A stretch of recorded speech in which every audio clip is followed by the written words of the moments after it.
So maybe you've just made some changes to a client app and now you're ready to go live in production and you want to point that app back to their production Google Sheet instead of the development one you've been using. Or maybe you're switching from Google Sheets to an SQL database or really any other kind of database, and now you're ready to go live and you want to point your app to the new database.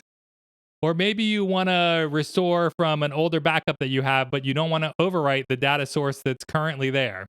There are tons of different reasons that you might want to switch your AppSheet app from one data source to another data source, but it's not super obvious how you actually do that. That's what we're going to cover in this video. Let's go.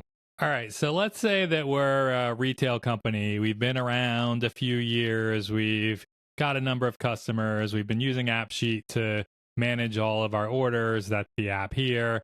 You see we've got 1,000 orders within our system currently. I've got this database A, which is the sheet that's actually behind that AppSheet app.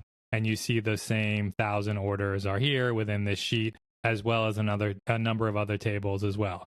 So we've got that.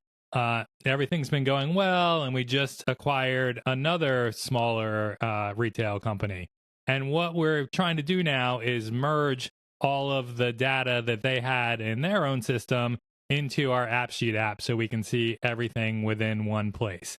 And so I've created another Google Sheet over here called Database B.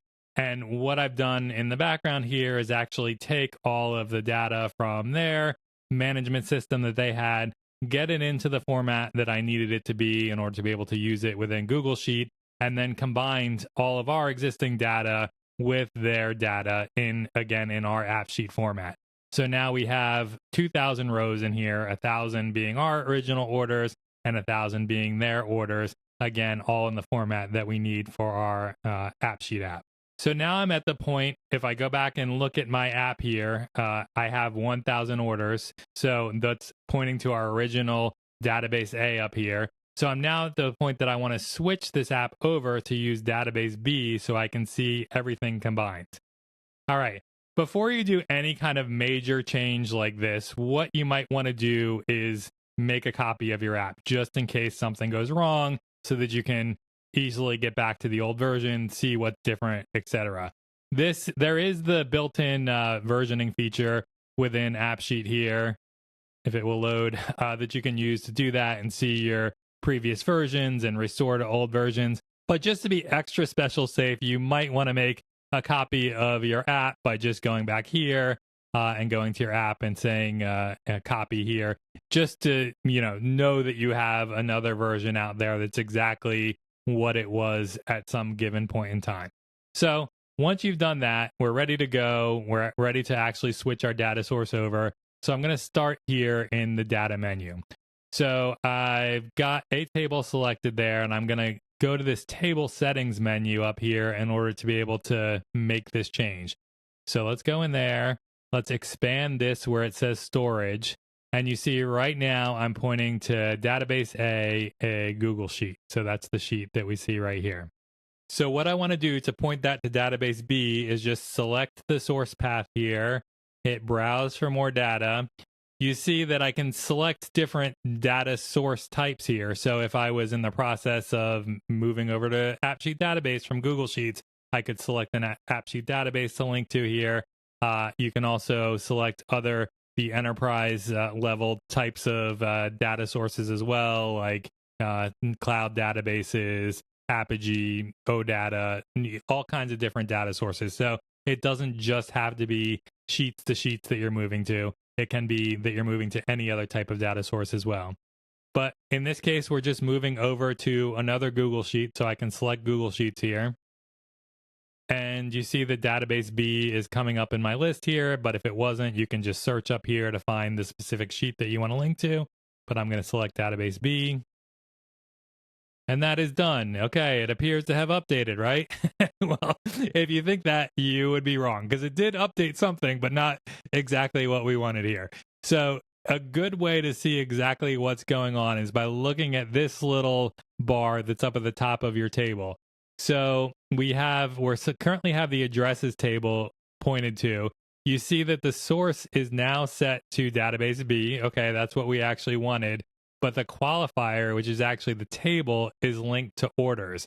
So if I save this right now, everything would break because I'm linking my addresses table, which it expects to be in the addresses table format, to the orders table, which is in a completely different format.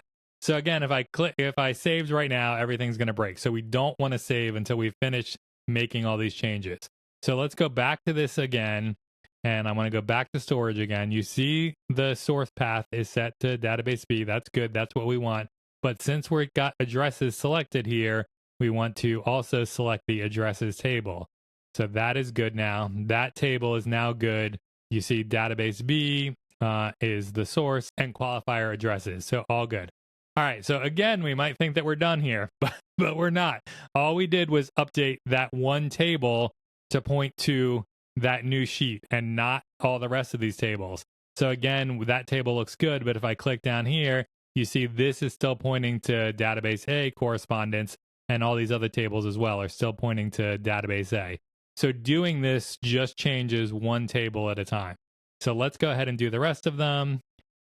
I'm going to go, and now that I've picked a new data source the first time, you see that shows up in the list here, but I do have to select it again for every table.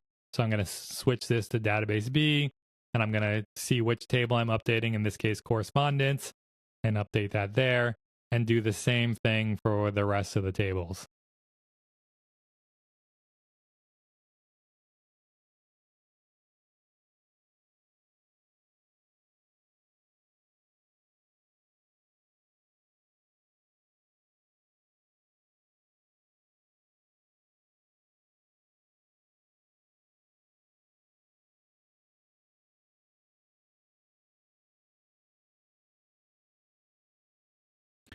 Okay, once you've done that, I suggest that you do one more check and just go through each one of these and double check that the data source, or the source and the qualifier, are what you expect. So that one looks good.